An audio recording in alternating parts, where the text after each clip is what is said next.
जिंदगी ऊपर वाले के हाथ में है, लेकिन प्रदेश में इख्तियार सरकारी कारिंदों को हासिल है। जब चाहे चलते फिरते आदमी को यमराज के हवाले कर दें। दौसा से ऐसी ही खबर सामने आई। मैं जिंदा हूं ये मुश्तहर कीजिए, मेरे कातिलों को खबर कीजिए।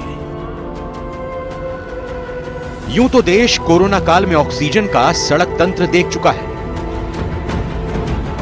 यह बात अलग है कि कोरोना वैक्सीन के बाद भले ही जानलेवा वायरस से देश और दुनिया ने निजात पा ली हो, लेकिन सरकारी तंत्र में काबिज लापरवाह और भ्रष्टाचारियों के लिए कोई टीका आज तक नहीं बना। इसीलिए तो भुला देने वाली तस्वीरें हमारे सामने आ जाती हैं। दौसा से बेहद ही हैरान कर देने वाला मामला सामने आया है। इस गाड़ी में एक सिलिकोसिस पीड़ित एक मरीज है जिसको कलेक्ट्रेट के बाहर लाया गया है और जो ये मरीज है इसको ऑक्सीजन सिलेंडर लगाकर लाया गया है। आप तस्वीरों में देख सकते हो कि किस तरह इतने जो मजबूर आदमी है, मजबूर व्यक्ति है, इसको यहाँ तक लाया गया है। बिल्कुल परेशानी के बीच लाया गया है। सरकार के रिकॉर्ड में जिस व्यक्ति को मृत दर्शाया जा चुका है वो खुद ऑक्सीजन सिलेंडर लेकर कलेक्ट्रेट पहुंचा। ये गुहार लगाते हुए सुना गया कि आइए देखिए, जिसे आप लोगों ने मुर्दा बता दिया है वो मैं ही हूं और अब तक जी रहा हूं। वैसे मैं कब तक आपकी उपेक्षा का दंश झेल सकूंगा ये बता नहीं सकता। परेशानी ऐसा पत्थर का काम करते थे और इसके श्वास की बीमारी है। हम पैसे लगाते लगाते परेशान हो चुके और इसके डॉक्यूमेंट जो भी कुछ भी हम कराते हैं वो डॉक्यूमेंट ऑनलाइन नहीं होता। ये इसको मेरा गोश्त कर रखा है। हमारे पास कोई पैसे लगाने को नहीं, हम बिल्कुल बर्बाद है। और अब जब तक इसके डॉक्यूमेंट नहीं बनेंगे पूरे, जब तक हम यहाँ से नहीं जाएंगे, हम तीनों प्राणी इसी जगह में मरेंगे। राम अवतार सैनी लंबे समय से सिलिकोसिस से पीड़ित हैं। उनकी सांसें अटक अटक कर चलती हैं, यानी उसे ऑक्सीजन सिलेंडर के जरिए ही जिंदा रखा जा रहा है।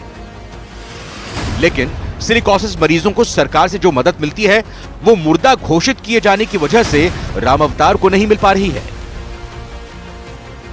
गुरुवार को राम अवतार सैनी के बुजुर्ग माता पिता अपने बेटे को लेकर दौसा कलेक्टर से गुहार लगाने पहुंचे। अतिरिक्त जिला कलेक्टर मनमोहन मीणा मरीज से मिलने आए और जल्द ही समस्या के समाधान का भरोसा दिया। लेकिन सिलिकोसिस पीड़ित राम अवतार के पिता कहते हैं कि जब तक उनकी समस्या का समाधान नहीं होगा तब तक वो नहीं हटेंगे। जब तक इसके डॉक्यूमेंट नहीं बनेंगे पूरे, जब तक हम यहाँ से नहीं जाएंगे, हम तीनों प्राणी इसी जगह में मरेंगे। तो पहले आप अधिकारियों से नहीं मिलते थे? अधिकारी से मिलते हैं, वो कहते हैं फलानी जगह जाओ, डी की जगह जाओ, हमारे साथ सर्दी, हमारे पास पैसे नहीं है। हम कहाँ घूमते डोले, हम जानते नहीं। कितने साल से परेशान हो? ये 17 साल से, 17-18 साल से। 17 साल से सिलिकोसिस है? इसका सारे भी ऑनलाइन वो कराते हैं तो ऑनलाइन नहीं होता। मेरा गोश्त कर रखा है। अरे सर, कुछ समस्या लेकर आए, इनको ऑनलाइन प्रॉब्लम आ रही है, क्या समाधान कराओगे? क्या रखते हैं? एक बार चेक करते हैं, जनाधार आधार नंबर लेकर चेक करते हैं और कोई गलती है और जिसकी गलती है खिलाफ कार्रवाई होगी, चेक करवाता हूँ। बिल्कुल कलेक्ट्रेट ये पहुंच गए हैं। अधिकारियों ने भरोसा दे रहे हैं कि पूरे मामले को चेक करवाया जा रहा है। जहां भी कोई परेशानी होगी उस परेशानी को दूर करने का प्रयास किया जाएगा। आशीष शर्मा, न्यूज 18 दौसा। झुंझुनू जिले के एक और जवान ने देश की सेवा करते करते हुए अपनी जान को निछावर कर दिया। जिले के डुमोली कला निवासी 42 वर्षीय हवलदार ईश्वर गुर्जर का निधन हो गया है, जिनका शुक्रवार को अंतिम संस्कार किया जाएगा। जानकारी के मुताबिक स्पेशल फोर्सेस के 6 पैरा कमांडो में हवलदार ईश्वर गुर्जर की 1 जनवरी को डोडा इलाके में ड्यूटी के दौरान तबीयत खराब हो गई थी। दरअसल ईश्वर डोडा से पहले बेंगलुरु में पोस्टेड थे। करीब 1 महीने पहले ही उनका डोडा में पोस्टिंग हुई थी, जिसके चलते उन्हें उधमपुर के कमांड अस्पताल में भर्ती करवाया गया, जहां पर 2 जनवरी को वे कोमा में चले गए। ईश्वर के छोटे भाई और स्पेशल फोर्सेस में नायब सूबेदार संत कुमार ने बताया कि पार्थिव देह शुक्रवार को सिंघाना आएगा।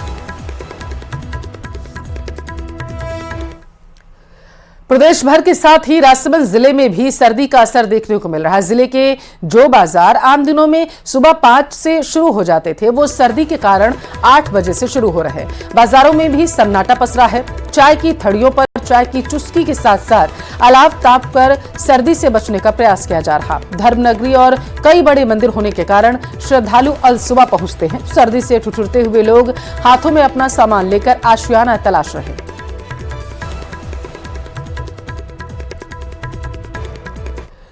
तो सर्दियों में कई टेस्टी जो खाने हो बनाए जाते हैं जिन्हें खाकर दिल खुश हो जाता है। इन स्वादिष्ट व्यंजनों की लिस्ट में गजक भी शामिल है। इसे गुड़ में तिल या मूंगफली डालकर बनाया जाता है। दौसा में गुप्तेश्वर रोड पर पिछले 2 दशक से गजक के कारोबार से जुड़े रामअवतार साहू ने बताया है कि सर्दियों के मौसम में गजक खाने से इम्यूनिटी बढ़ती है। गजक की तासीर गर्म होती है। उन्होंने बताया कि गजक में ओमेगा 6 और कैल्शियम रहता है जो बॉडी में इम्यूनिटी बढ़ाता है, इसलिए सर्दियों में गजक का सेवन जरूर करना चाहिए। सर्दी के सीजन में गजक की बिक्री में बढ़ोतरी होती है। वही गजक की वैरायटी की बात करें तो तकरीबन 35 से 40 प्रकार की वैरायटी हैं।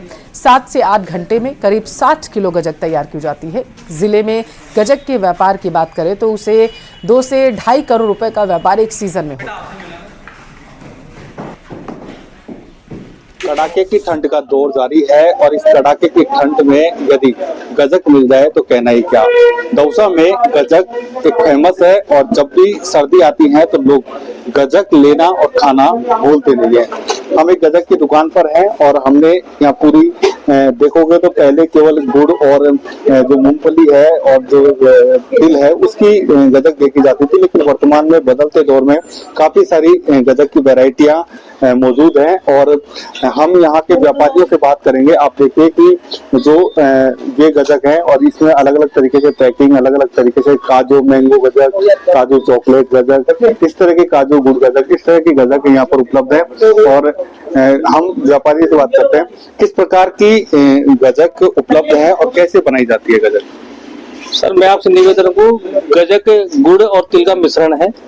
गजक को बनाने के लिए तिल को सेक के और गुड़ में मिलाया जाता है और अच्छी तरह कुटाई की जाती है और लगभग अच्छे प्रोसीजर के साथ में लगभग एक दिन में लगभग 100 किलो के लगभग गजक बना पाते हैं 4-5 आदमी। बदलते दौर में मैं आपको बताऊं कि आजकल फ्लेवर का सिस्टम चल गया है जिसमें mango flavour, chocolate flavour, rose flavour की गजके बच्चे बहुत ही पसंद कर रहे हैं, रेवड़िया भी पसंद कर रहे हैं। वर्तमान में हमारे पास आपको चॉकलेट की गजक मिलेगी, रोज के अंदर गजक मिलेगी और चॉकलेट की गजक मिलेगी।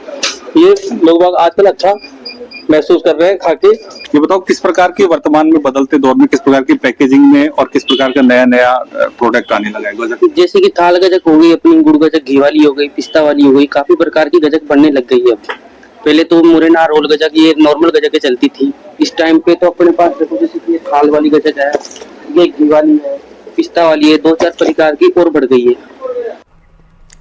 दौसा में मूर्तियां खंडित होने की वजह से श्रद्धालुओं में भारी आक्रोश है। बड़ी खबर आप तक पहुंचा रहे, सूचना पर लालसोट पुलिस पहुंच चुकी है। लालसोट के प्रहलाद नगर की यह घटना बताई जा रही है। तो मूर्तियां खंडित पाई गई हैं जिसके बाद इलाके में हड़कंप मचा हुआ है और सबसे ज्यादा आक्रोश है जो श्रद्धालुओं में देखने को मिल रहा है। जैसे ही श्रद्धालु मंदिर पहुंचे तो उन्हें मूर्तियां खंडित मिली, जिसके बाद उनमें आक्रोश व्याप्त हो गया। मामले की सूचना पुलिस को दी गई। पुलिस जैसे ही सूचना पाकर मौके पर पहुंची तो मौका मुआयना करना शुरू कर दिया गया है। ये तस्वीरें देखिए किस तरीके से मूर्तियां जो हैं उनको तोड़ा गया है, खंडित किया गया है, जिसकी वजह से लोगों में भारी आक्रोश है।